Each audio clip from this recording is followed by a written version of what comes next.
Okay, well, good morning, everyone. Welcome to the National Maritime Historical Society's seminar series. My name is Jessica McFarlane, and I'll be your Zoom host this morning. We are going to just wait a moment as I see that we have a couple of guests that are still coming in, connecting their audio. I want to make sure everybody gets here.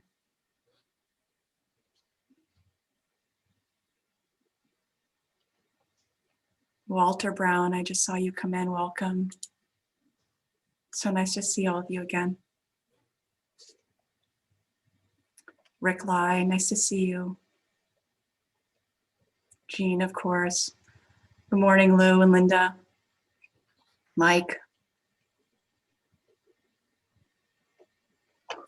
Okay, it looks like we have just about everybody coming in. So again, my name is Jessica McFarlane, and I will be your Zoom host for this morning's seminar series. It is so lovely to see so many of you back again, and we are pleased to have with us today author and NYU professor Thomas M. Truxes, who's going to help us all make sense of the prize papers. It's that treasure trove of undelivered mail taken from ships captured during Britain's naval wars. Before we begin though, please allow me to tell you a little bit about the format for today's presentation. Tom will speak for about 40 minutes and he'll be presenting a slideshow on your screens. For the best sound quality for all our attendees this morning, we haven't muted everyone's audio. As is the custom for our seminars, the last 15 minutes or so will be reserved for questions and answers. And today I'll be moderating questions from the audience. So thank you for going ahead and typing your questions into the Zoom chat feature. And also I appreciate everybody that submitted questions when they submitted their registration form. To submit questions today, you can post them in the chat. That's at the bottom of your screen if you're on a computer, or it's under More if you're participating on a smartphone. So without further ado, I'd like to introduce our chairman of the National Maritime Historical Society, Ronald Oswald, who is going to introduce you all to the speaker. Go ahead, Ron. Good morning, everyone. Jessica has touched upon a lot of the things I was going to say in introducing Tom, but this aspect of colonial America and leading up to the American Revolution is really a fascinating one. Finds that at some point in doing research on colonial America, he came across this absolute treasure trove, primary source documents that really tell a story of who these people were and how they viewed their lives. I'm going to let Tom tell you the story because I need to read his new book when it comes out this fall. So without further ado, Professor Thomas Truxes. Thanks, Ron, and welcome everyone for our time together. I'm going to, in just a minute or two, begin a slide presentation. But before I do, I'll just tell you what I'm about, what I'm going to do. I'm going to introduce the British High Court of Admiralty prize papers to you, if you're not familiar with them. And then I'm going to tell you about two projects that are in print now that I was involved in that are essentially transcriptions of documents and that are available. And they are full of rich insight into the 18th century people. And then I'm going to give you just a sample in the time I have of the kinds of things that one would find in the prize papers, and to say the least, the prize papers are full of surprises, as you will see. And then I'm going to shift over and talk about the the wartime context of letters and talk and specifically zero in on the 7 Years' War, 1756 to 63, the American Revolution, and the War of 1812. And I'm just going, at that phase of my talk, I'm just going to give you a sampling of what is available in the collection. So I think I should, just to make sure that I get to, you get to see what I have to offer you, I'm going to shift over now and begin to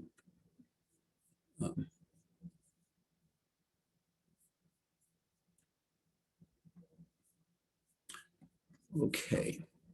So I'm presuming you can see that okay. Can everyone see that okay? Okay, so I'm going That's great, Tom. Okay, great. So I'm going to be talking now about the prize papers, and when what my subtitle says could not be more true. First of all, it's there. It's in fantastic abundance, and it's there for researchers and at the British National Archives, which we're going to talk about now.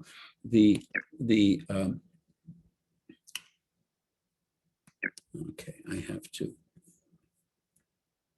There we go. I see how this is going to work. Okay, so this is the British National Archives is accessible, of course, to academic types, but it's also accessible to the public, and very much so. It's very, very user friendly.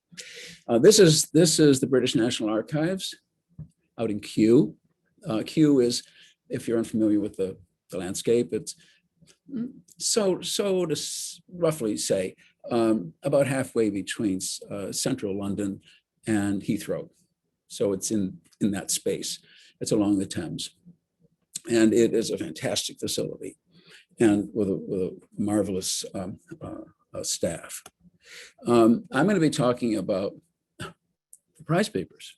Well, the prize papers were really a product of the prize court, and the prize court was a, I guess, subcourt, we could say, of the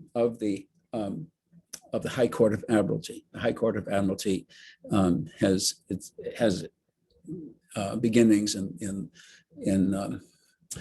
the structure that we're going to be talking about in the 17th century, but it really has roots that go even back before that. Now, if you look on this map of London, which is from the middle part of the 18th century, you'll see the word doctors, and then you'll see a COMM, doctors. This is Doctors Common, and I could go on about what that was and all the details about it, but it's enough to know that that's the location of the court. The court. That's the physical location of the court. So it's in the middle of London, and that is a very early 19th century illustration of the court. It would have looked like this in the 18th century too, more or less. The costumes would have been different, but this is the court. So this is the court. This is the High Court of Admiralty, and this is where various manifestations of the court sat. There was our court, our prize court, dealt with prizes of war, the adjudication of prizes of war. During wartime, in the 17th and 18th centuries, Parliament passed statutes and the monarch issued proclamations that allowed the seizure of enemy ships and goods at sea, or ships and goods in the service of the enemy. And those cases were brought before the court, and the court decided whether that was in fact a justifiable seizure. And I have to remark that the court was remarkably fair in making these cases, and you'll see that in a minute or two in an example I'm going to show you. But so in any case, the court made its judgment. Now, at the proceeding, the evidence was presented, and at the center of that evidence was documents that have been taken off of the seized ship. Some of the ship was seized either by a naval vessel or a privateer, commissioned, a licensed privateer. At that point, usually the lieutenant or a mate from the privateer, a lieutenant from a warship and a mate came aboard along with some other sailors, and the mate, the lieutenant, went into the captain's cabin, if there was one, or wherever the captain's material was kept, and just gathered everything up in bundles, gathered it all up.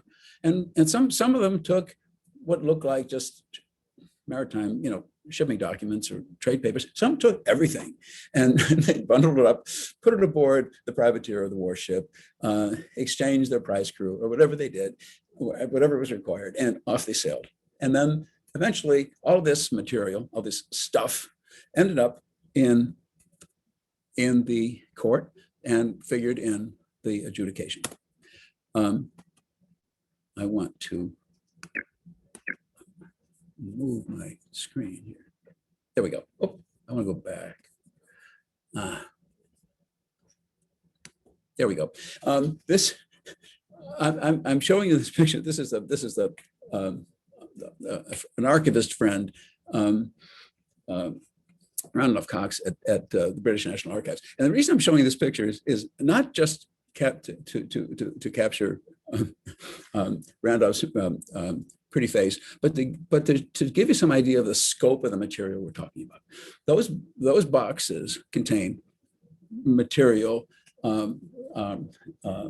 that had gone through the prize court. There are 4,000 of those boxes. It is staggering how much material there is in this collection, and most of it untapped, most of it unseen. And so anyway, so Randolph would be delighted to know he's got an audience there. Anyway, so I want to, there we go. The material that I saw, and I've seen quite a bit of it, dates from the middle years of the 17th century. This is a document taken off of an Irish vessel going to France, and extends up to the end of the Napoleonic Wars. This is from the Zenobia, which you're going to see briefly a little bit later. This Zenobia was a New York trading ship trading between Bordeaux and New York City, and this collection, this letter, is unopened, as are the others. There's 263 letters in this collection. That's at the National Archives, relating to the links between New York City and Bordeaux during our War of 1812, unopened. Those letters are unopened. But that's massive amounts of material are unopened in the prize papers. So I'm going to tell you briefly about the projects that I've been involved in myself, and that'll give you a little bit of a sense of what's happening here. There's two projects, and I'm involved in a third one as well. I'll be mentioning that later, and there's others coming up. So this is the Bordeaux Dublin Letters, is a collection of 125 letters taken off of an Irish wine ship.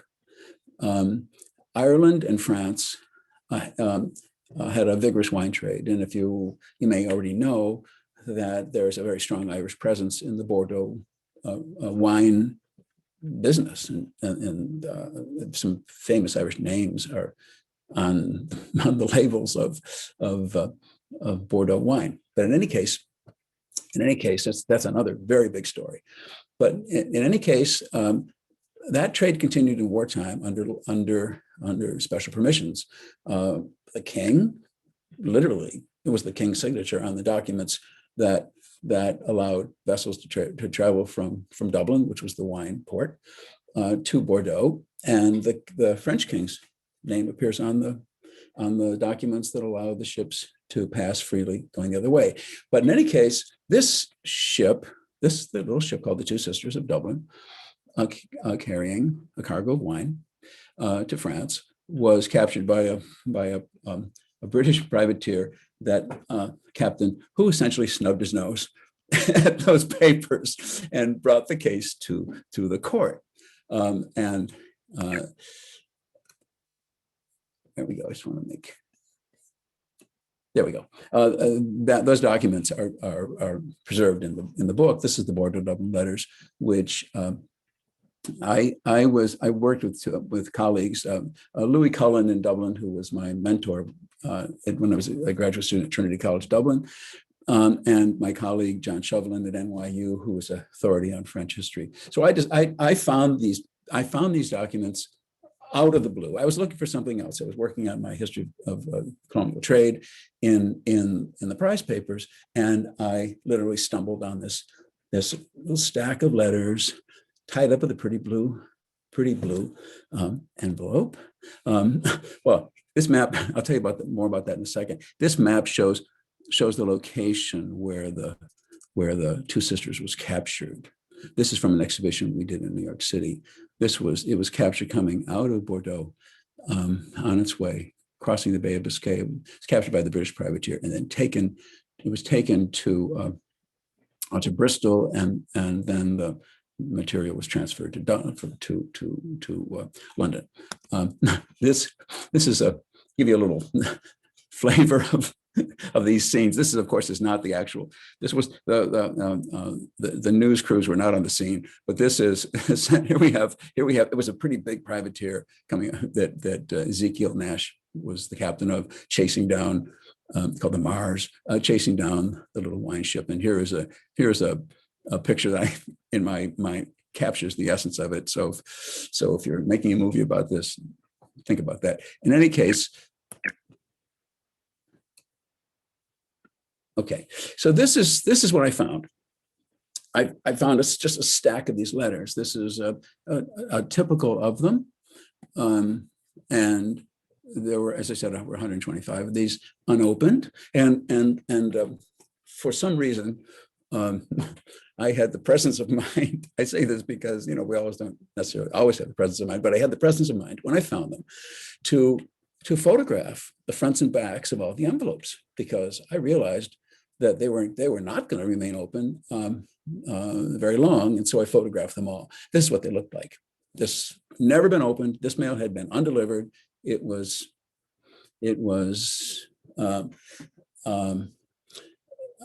I would have been the first person to look at it since its capture in March of 1757.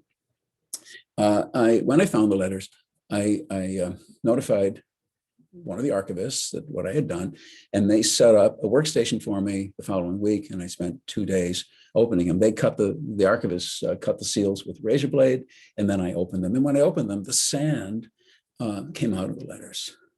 Because the sand had been, pinch of sand was used to dry the ink, and the sand was still in the letters. It was a very moving experience. In any case, this collection that is represented here, the collection included letters. It included shipping documents. The vessel was carrying claret, which was a very popular wine, back to Dublin. And there were the shipping papers were all actually the shipping papers were in a separate bundle that also had not been opened since the trial, that I found when I went back the next year, because I found the letters the first year, but I didn't find the supporting legal papers. So I went back and found them the next year, and was able to sniff them out. That packet included what had been presented to the court. For example, this was an inventory of the cargo. You can see the wine casks there that was ordered by the court.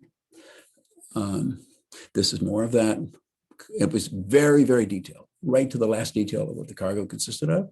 And the court presented a complete inventory of all the documents that had been presented to the court. But the court, the judge threw the case out. He said, no, these guys have a license to do this. It's fair and square. So Ezekiel Nash was ordered to pay restitution to the owners of the Dublin wine ship. So I brought that up. I'm bringing this up because when I said earlier that the court was fair, many examples of that where you had to make a case. You had to make a case. This vessel really was in the service of the enemy, and this isn't just smoke and mirrors. So this was a real revelation to me personally to get into this story, because the letters included family correspondence. It included like brothers and sisters, husbands and wives, children Irish kids who had been sent to France because Catholic kids were not permitted to attend school. They were sent, middle and upper class families sent that could afford it, sent their families to the Irish schools that were in France and Spain and in the Low Countries. There was business. There was many letters relating to the business of the ship, the wine business. There were wonderful letters from women, from a fantastic letter from a young, probably teenage domestic servant in a wine home back to Dublin. So it was very, very rich. Family feuds, everything you could think of. I mean, it was literally, we're really poking our nose in people's private business, but from 1757. Okay, and the amity. So I'd like to talk to you more about the Bordeaux letters. We could talk all day about the Bordeaux letters because it is so rich a subject. And then what I'm working on now is something very different. I was tipped off by archivists in London in April of 2016 that they had uncovered a packet of stuff and they didn't know what it was. And this is the packet. And that in the lower right-hand corner, you can see the seal and you can see some string. That seal had not been broken since December of 1690. And they said, they opened it up and said, we have no idea what's going on here. Next time you're in London. Well, NYU sent me over. I took several days off. It was actually around spring break. And I headed off right away to London and discovered that this was probably the very first ship to have left Limerick in the immediate aftermath of the first siege of Limerick, after Limerick had been shelled for 3 weeks in this horrible event in which the Catholic army had prevailed over. That was the remnant of the army after the defeat at the Battle of the Boyne had prevailed over the English army under William III. And I can't get into the whole history of the war, but it was just a remarkable set of events. And these are the letters of survivors. These are the reaching out to family in France. There was a significant Irish communities in France. Letters depicting the military situation, family issues, the business of the ship, very, very rich in 75 documents altogether, some letters, some other kinds of documents, mostly letters. That will be published by the British Academy and Oxford Press in a couple of years. We have some more refinement to do and some further work in translating it. There were 6 language letters in Dutch that we're having translated. And so anyway, that's another example of what is in the prize papers, this kind of thing. And when I say that it's full of surprises, it really is. This is an example of one of the letters. This is typical of them. This is actually a document that has to do with the authorization of the voyage. That is the Trichinol at the top. You see his name in the upper part of this letter. He was the commander of the Catholic forces. That's the Earl of Trichinol. Richard Talbot, important character in Irish history. Anyway, so this is the kind of thing, and I'm mentioning this because these are projects that I've been involved in, but they were just full of just fabulous material, and in the sense that you get a ground level look. You get to actually meet people. They become very real. These folks, because they weren't writing, the correspondents weren't writing for effect. They're writing to their families or their. There's a certain immediacy in the kinds of documents that are in these collections. Okay, so I'm going to give you a taste of what's in the collections. I'm mindful of the clock. I'm going to have to move along. I'm going to kind of go through this fairly quickly. I'll give you a taste of it. You can see for yourselves. This is a mailbag in mostly unopened letters. This is a Danish mailbag. This is a seized Danish ship, mostly unopened. They still remain unopened. This is a collection of some open, some not opened. Wait, I don't know if I can go back. But that collection was in Arabic.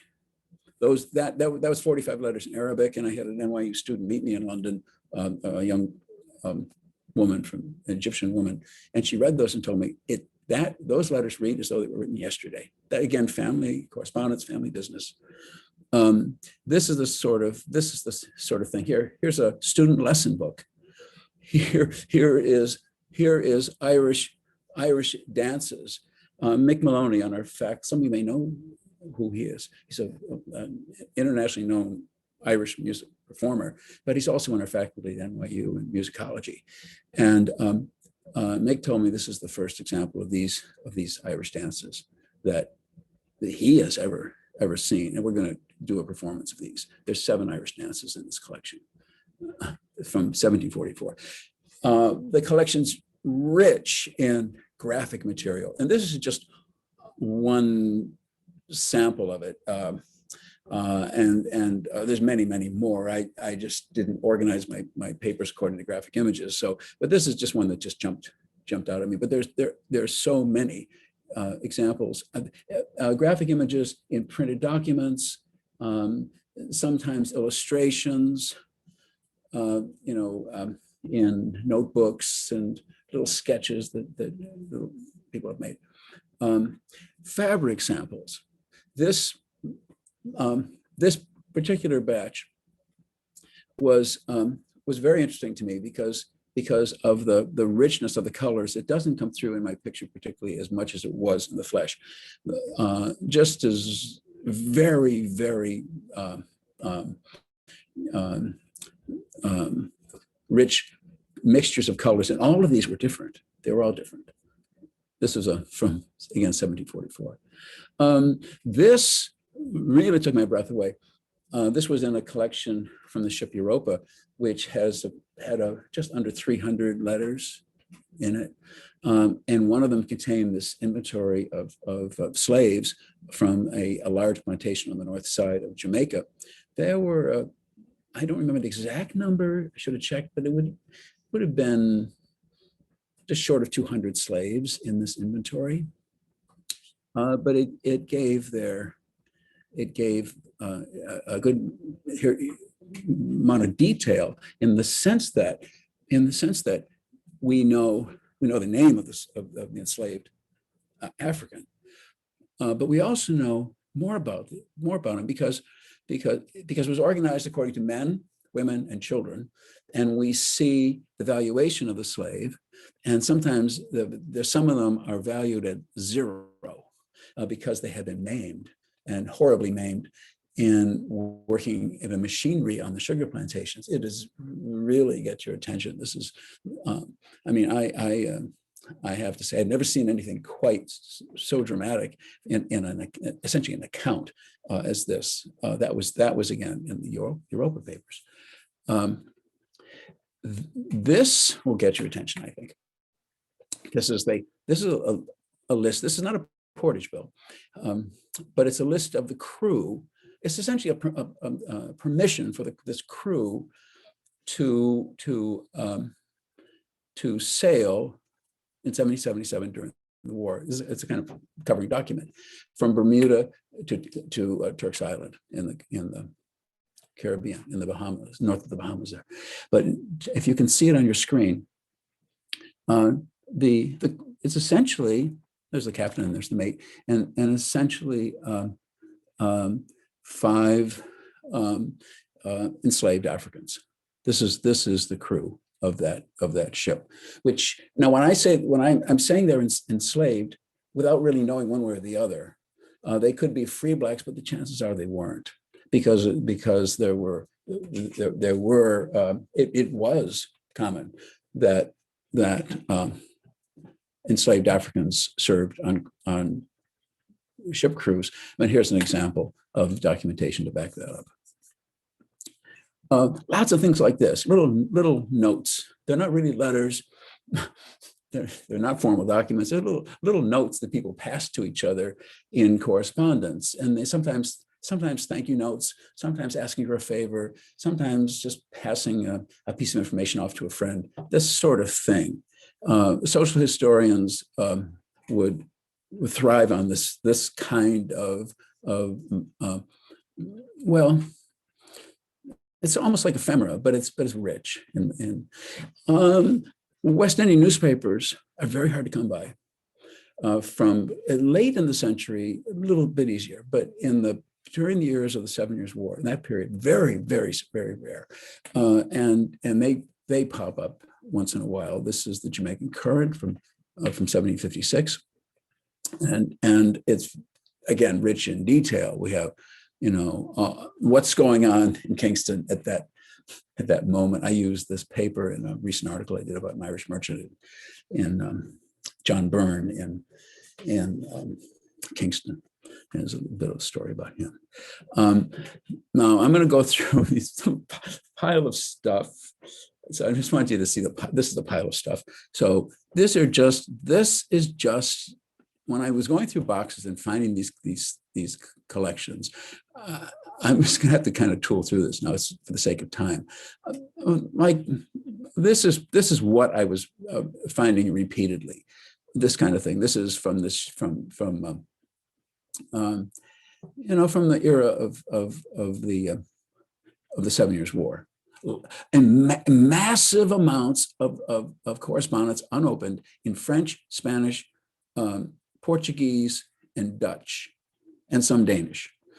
Less English, but there's still lots of English in there. But because of the nature of the wars of the 18th century, it's going to be mostly those foreign languages, but massive amounts having to do with the Atlantic world. This is Cape Francois, you see. This is, you get dizzy. I found myself getting dizzy thinking about it. Like, there should be a separate organization to dig in to what's here, and that is actually being undertaken by astonishingly enough a group of Germans. The University of Oldenburg is the center of something called the International Prize Papers Network. I'm part of that, and they have taken on a 20-year project. And it'll take more than 20 years, a 20-year project heavily funded by the Europeans to digitize the prize papers. And that is because they're uncatalogued, and the cataloging is only beginning now. And so that is a massive undertaking because these collections are largely uncatalogued. That's the challenge in working in. That's why so few people know about them, because you have to be willing to go fishing, like people like me go fishing. I grew up in a small country town, and we went fishing all the time. So I'm used to going fishing. So this is here's where you go fishing. This is, again, French letters, box after box after box this kind of thing. So let's just look at some sampling of what's available for the 7 Years' War. In the 7 Years' War, well, here's a private, here is the first page of an 8-page pamphlet, which is the instructions to captains and privateers. This happened to be in the papers of the Young Eagle and John Toone, and John Toone was a bad boy. He was maybe got a little bit too enthusiastic and crossed over into essentially what was being a pirate, essentially pillaging ships, and he suffered for it. Here you can see him. This was a card written in the 1920s when one archivist attempted to bring some order to it, but he wasn't that successful. Anyway, John Toone suffered for his bad behavior as a privateer captain, and this was the document relating to his conviction that was in that package of stuff. By the way, in addition to the prize papers, there are also at Kew massive collections of printed appeals cases and other cases, and that's an HCA 45. HCA 42 is another rich collection of they're not prize papers, but they're court papers, and this is a sampling of that. This is a cargo manifest from the period of the 70s. Well, this is the Fortune of Bristol. We see, here's a clearance. This is a letter from a New York merchant to Rotterdam, having to do with smuggling through Long Island Sound. That's the envelope. I just went by it. Sorry, by the envelope. This is many ship logs in the prize papers. This is one. This is a sample, just a sample of it. Oh, I just went by that, and I wish I could go back. I'm having trouble going back. Yeah, there it is. This is a fantastic logbook of a privateer. The privateer is the best name ever for a privateer. It's called the Roast Beef. Thought you'd be interested in knowing that. And so the collection, and many, and during the 7 Years' War period, many letters from family members. Just this is a dear mom letter from a young Englishman in Philadelphia who's a crew member of a ship, who's related to a ship. I don't know what his role was. This is something I could talk about later if we have time. But this is something called the Mayflower Letters, which I edited. It appears in an Irish academic journal, but this is 18 letters written by people in Limerick, 2 family connections in the Caribbean, and they're very, very, very good. Anyway, if we have time later, when we do questions and answers, if that comes up. If anyone's interested in knowing more about this, here's an example of one of the letters. This is a woman writing to her husband who's kind of disappeared. She's trying to find him, like, where are you?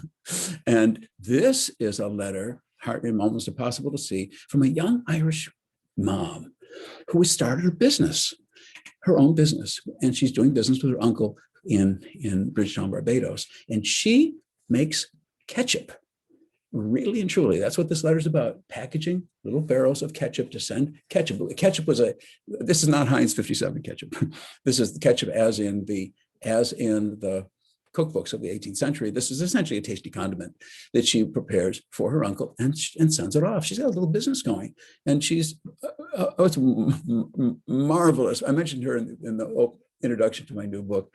It's just marvelous character. So full of energy, this young woman entrepreneur, a young woman Irish entrepreneur. I'm going to have to kind of accelerate myself a little bit again. So we're in the American Revolutionary War, massively rich in material, as all these wars are. Here is a bill of health of a Massachusetts vessel, announcing that it's free of infection. I mean, its crew is free of infection. It's safe. That should be of interest to us today. This is the sort of thing we find in lots of examples. This is a a cargo of rice to Bordeaux. The American Revolution was essentially funded by these trading voyages. Here we have rice to Bordeaux, which is then funding the purchase of weapons and ammunition and armaments of all kinds, supplies of all kinds, lots of this kind of stuff in the Revolutionary War period. And this is an American trading vessel active from Massachusetts to Virginia, active in trade, which is really kind of funding. Well, it's keeping this kind of thing. It's keeping the American economy going, and all along dodging British coastal interception. The Congress set strict rules for trade during the Revolutionary War. Here's a sample of that, and here we have the mailbag. This is the kind of mailbag we run into.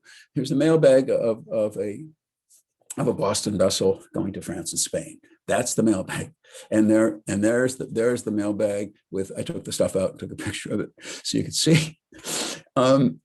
Mostly unopened. I mean, it's just too much.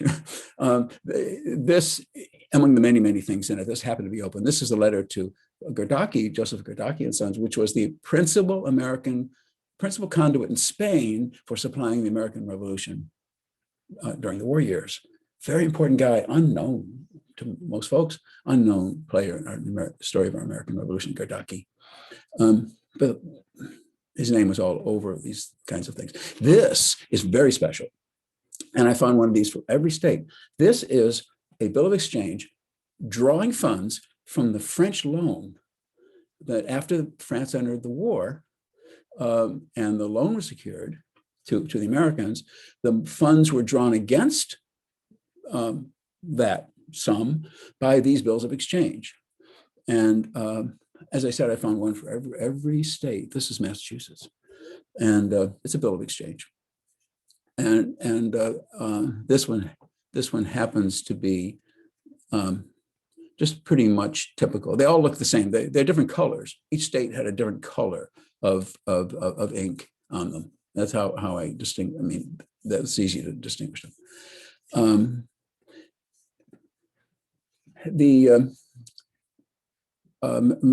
That was the privateering commission.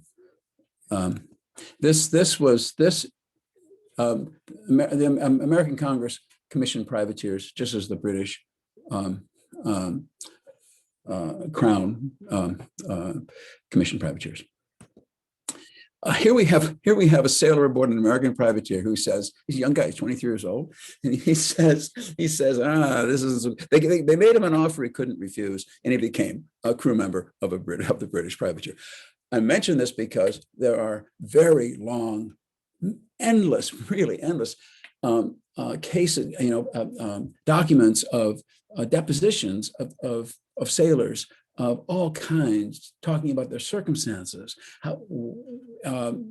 because they were very thorough in the investigations. And some of these go page after page after page of depositions. This is just one thing that I thought I should mention because the young man, as I said, the British made him an offer he couldn't refuse, and he said, okay.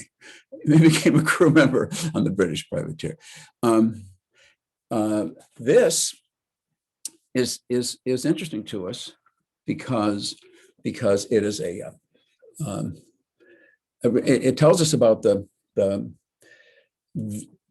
vigorous trade to the little tiny island of St. Eustatius in the Eastern Caribbean, I have photographed maybe 300 letters from St. Eustatius in this era, but the island was sacked, as you know, by the British in February 1781. And there's much more to this. Let's go down for several pages of invoice of tobacco from Philadelphia to St. Eustatius, because they were supplying a vigorous continental market in Europe, and the British were buying American tobacco too through St. Eustatius. And so there's lots of these kinds of shipping documents. Here's a customs clearance. Here we have aboard the Columbia, big collection of documents in the Columbia case. Here it's bringing back medicines to the Americans during the Revolutionary War. A typical letter home from an American to his family in Boston. And that ship also carried a privateer commission. It served as a privateer. And here are the instructions, rules, follow the rules, because if you break these rules, you're essentially crossing into piracy. And they were, as you heard me mention earlier, the British didn't mess around about that. And so at the very end of the war, after Eustatius was sacked, the Americans were able to establish trade with Havana, Cuba. That's an interesting story. I can't get into it now, but it's a very, very interesting story how they did that, because the Spanish had basically had the biggest keep out sign of anybody in the New World, but the Americans were able to establish trade with Spain. I mean, with Cuba, and that played a large role toward the end of the war in keeping the finances going. And the reason that's especially interesting to us is because we're sending bread and flour to Cuba at a time when American troops were desperately short of bread and flour, but it was done because of the need to raise funds to keep the war going. So it's a really tough issue. And here we have trade to St. Thomas, the little Danish island St. Thomas became a very, very important point of exchange for American tobacco, pumping it back into Europe. These things are illustrated. Here, this is trade between Chesapeake and St. Kitts after St. Kitts and Nevis have fallen to the French. And you'll be happy to know that this is aboard the ship called the Count Dillon, but the very Count Dillon himself is the governor, the French governor, and this is of course John Dillon. Who is not John is not his first name. I'm getting his name wrong. This is Count Dillon, the Irish aristocrat, who was a very prominent figure in the French military. And a quick peek, I have to do this really quick. This is the War of 1812. This is the Zenobia mailbag. And filled with stuff like this, just filled with it. The seals, take a peek. These seals are breathtakingly beautiful. This is from the Zenobia. And this is another one. And I could go on all day, but I can't. So I have to stop. I'm way over my time. So I'm going to stop there. Okay. Okay. So that is that's Bob, that. I want to say thank you. That was a really fantastic presentation. And we have a couple of questions that were posted in the chat. Yes. That I'm going to try to sort through and get to you. But first off, and you did address some of this, but we had a couple of questions that came in originally with the registration form. Yes. Justin Johnson had asked about current conservation efforts, and Paul Sales had asked about specifically if there were any special handling precautions that were taken while you were doing your research. Oh, yes, yes, yes. They are, the British National Archives is a world leader in the management of archival material. And I've been there many times. I was making an annual trip for years and years and years. And so they are very, very fussy now about the handling of material. And I should mention, because it was one of the questions I saw earlier that I was sent, is that you saw in these images that the material is in all kinds of conditions. Like some of it, as you saw, like in the Amity papers, some of that's extremely fragile. And some of it looks like it was printed yesterday. It really does. The paper's white as snow, and some it's so fragile that you breathe on it, it's in trouble. So we have to be, they very jealously guard their material, but they don't go to the extreme that some places do of essentially keeping people away from it. So they walk a very fine line there. I mean, they make material accessible. Some material is not accessible, but most of the material is accessible. But you have to conform to guidelines, and they're very strict about it. In my case, I have been very fortunate because I have been able to, like in the Amity Papers project, and in the Bordeaux Dublin Letters project, and in the Limerick Letters, they essentially set up a kind of workstation in the area where the archivists work, and where I was able to work directly with the archivists. So to answer the question, yes, they're very guarded about it. And there's new technologies, as some of you may already know, that are going to allow access to material without opening sealed letters. But that is in its infancy, really, and so that. Post-pandemic, I think we'll see how that shakes out. I think there's going to be some changes in the offing because of that. I mean, so for example, the Zenobia papers are still not opened, and they're not going to be opened until there's a project that can handle something of that scale.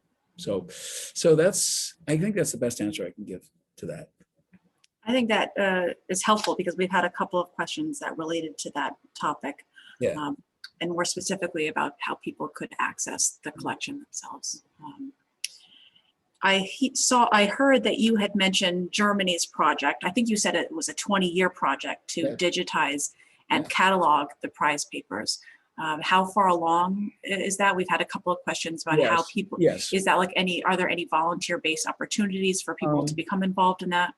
Well, I think I would say, first of all, it's very well managed.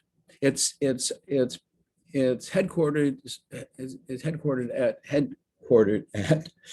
the University of Oldenburg, and the director is Dagmar Friest, F-R-E-I-S-T.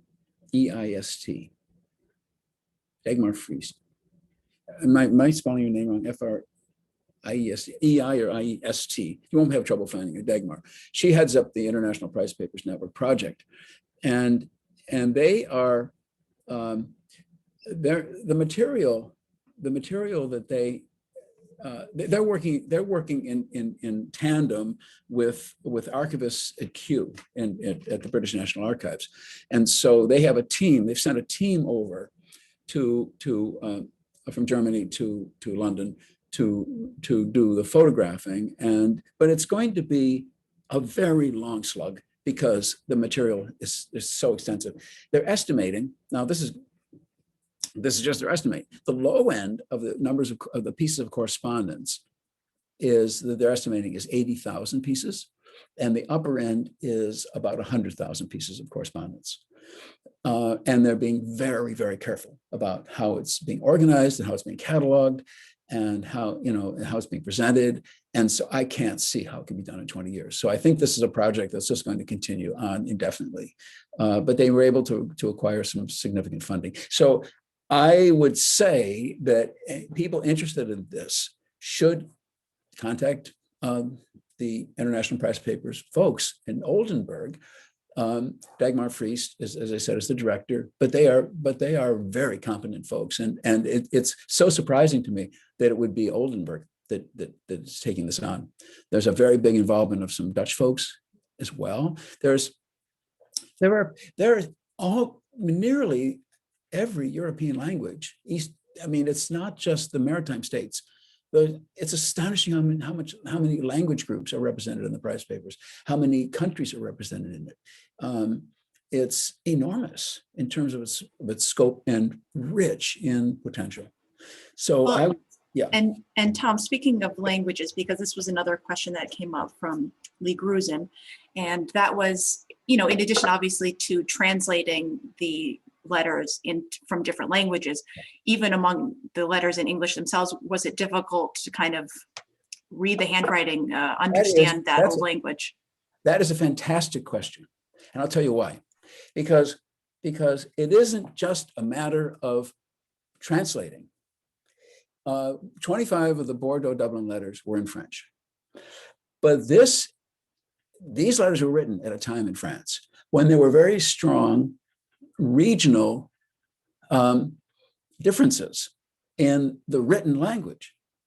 And it was a big job for us to get those translated. It was a big effort. There's 25 letters. The translation of the 25 letters required a massive effort to get it right, because there were language forms that some scholars that we have associated with at NYU had never seen before. So there's that. So there's a language dimension of the prize papers, which is especially interesting, and that is because it's personal correspondence, the discovery of language forms that have kind of gone unnoticed. And then there was the handwriting. And the handwriting, well, it sometimes looks impossible. Sometimes it looks like it was written by a machine. It's so beautiful, it's so clear, but sometimes it's not. And so you have to take it as it comes. And we are persistent. We put it that way. We are persistent. We're not going to be defeated by some wise guy 300 years ago trying to knock us off the rails. So I would say, from the language story is very, very good. And those Arabic letters are a really good instance of it, because as I mentioned earlier, the young Egyptian graduate student at NYU knew that I told her about these letters, and she made it a point to go to London and meet me at the National Archives, and she read them and said it was like they were written yesterday.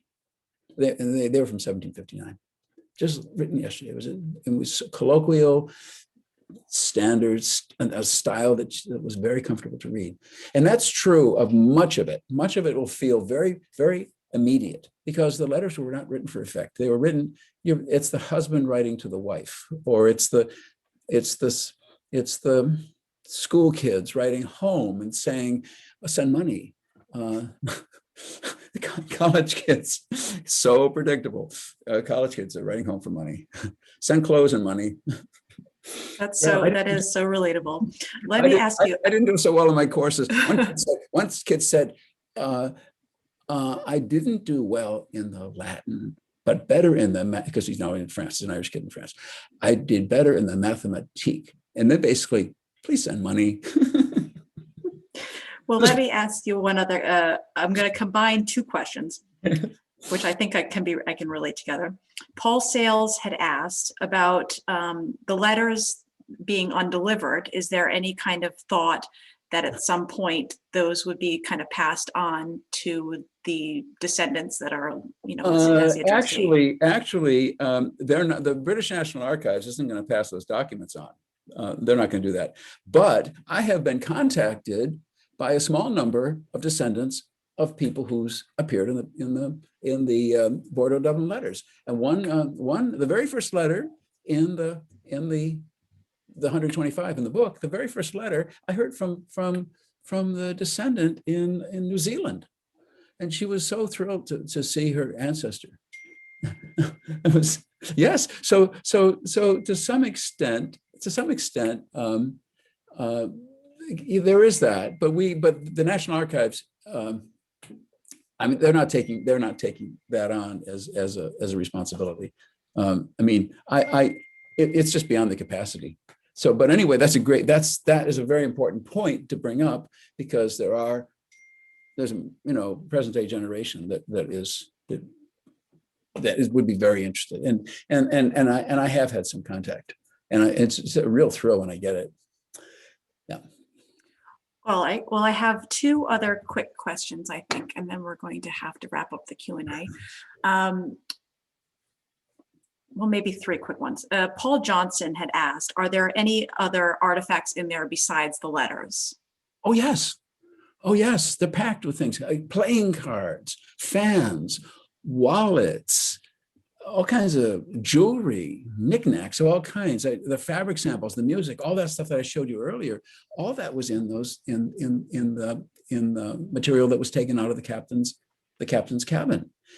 It's quite astonishing, really, there's a material history folks are going to find the prize papers and are finding the prize papers a bit of a gold mine. It's not that you open every box and you find a sheet music. That's the only time I've ever seen it.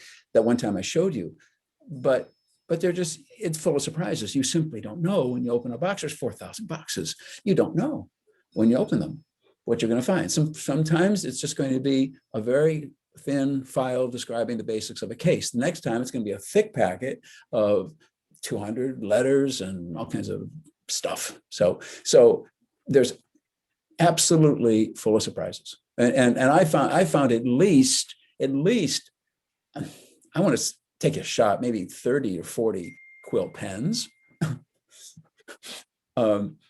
little playing, maybe half a dozen different sets in different collections of playing cards, all sorts of things, whatever was in the captain's cabin. If that mate decides to wrap it all up, there it goes. And it's just waiting for a certain type to show up and say, oh, I like this. I like to work with this. Yeah, so there's that. All right, Tom, well, we have one other question, and this is from Lou Liotti, who's actually the co-chair of the seminar series steering committee. He asked you to repeat the book publication information. Of which one? Lou, I'm assuming you mean Tom's upcoming book. Is that right? Sorry, I don't see you with your screen. Yes, exactly. Okay, the book that's coming up, that's going to come out in the fall, has an easy to remember title. It's The Overseas Trade of British America, A Narrative History. That's the title. And that will be from Yale University Press in the fall. And the book that relates to the Bordeaux letters is that's what it's called. It's called the Bordeaux Dublin Letters. And that is from Oxford University Press and the British Academy. And there is I mentioned the set of 18 letters, and that the one in which the young mother making ketchup, that appeared in an Irish academic journal, which would be difficult to get here, but I'm going to make a PDF of that article available to the societies, and if you are interested in seeing it, you could ask for it through the society. But I'll make that available, because it'd be hard. I think kind of hard to get if you and not impossible, but I'll make it easier for you. But that's a particularly good set in the sense that it's from a small Irish city with folks reaching out to family members and making contact with family, as I said, family across the Atlantic. It's really, some of it's quite touching. Anyway, that's what that is. So I'll make that available. Great, thank you, Tom. And if anybody has any questions, I'm sorry we didn't get to address everybody's questions that were in the chat, but you can certainly email us at nmhs@chehistory.org. And I believe that Tom has graciously agreed to answer any of those other questions. Yeah, I that will. may have. Sure. Thank you, Tom. I will. With that, thank you again. I would like to just introduce Birchie Green, President of the National Maritime Historical Society. Birchie, do you want to say any words? Sure. Welcome to everyone. It's great to see so many faces. And Tom, once again, wow. What a marvelous introduction that you have given us to something that I think few of us knew very little about. And I do recommend, until we wait for the fall publication of The Overseas Trade of British America, A Narrative History, where Tom is taking on 300 years of this Atlantic trade. Tom doesn't do anything by halves, that you go back and look at his book, Defying Empire, a book that he came and spoke to us about some years ago. And it's a great story of the forbidden trade of New York during the 7 Years' War. It's a marvelous read. And so I expect that his upcoming book will be also. I I thank our leadership, our trustees, Ron Oswald, our overseers, our staff, without whom we would not be able to do these great seminars. And I invite you to join us on April 17th, when we will be doing sea shanties. And I know that's very popular now, and I think you're going to enjoy our April 17th presentation, again, 11 a.m. Eastern Time. And then on May 6th, we are inviting all of you to join us for our National Maritime Awards dinner this year. That's going to be our National Maritime Awards show, because we're doing it virtually, and you are all going to be invited. And with that, I thank you so much, and we look forward to seeing you again in a month. And Tom, once again, that was terrific. Thank you. Well, thank you for inviting me. I really appreciate it. We're going to be asking you back. Thanks. Okay. Thank you, everyone, again for attending. We appreciate it. And again, Tom, it really was a fantastic presentation. It is exactly this treasure trove of documents that you said. I'm thinking of envelopes opening and sand falling out, and ketchup recipes, and medicine in the American Revolution. It's just, it's mind-boggling what's going to be uncovered in these 80 to 100,000 documents. It's really incredible, and we really appreciate you spending the time with us today. Well, thank you. And as Birchie mentioned, we are going to be having a new addition to our seminar series lineup next April, the 17th. Craig Edwards is going to be doing a presentation and discussion with his lively shanty performance. I know many of you are accustomed to attending these seminars in person, so you'll be pleased to know that we're going to be hosting this jointly with the Hendrick Hudson Free Library in Montrose, but we're going to be holding it via Zoom. So all of you who are joining us from Alaska and Virginia, England, Japan, it's been so nice to see some of your chat messages. You'll all be able to join us, and we look forward to seeing you then. So again, thank you, Tom. Appreciate it. And we look forward to seeing you all again soon. Have a wonderful rest of your weekend. Thank you. Thank you.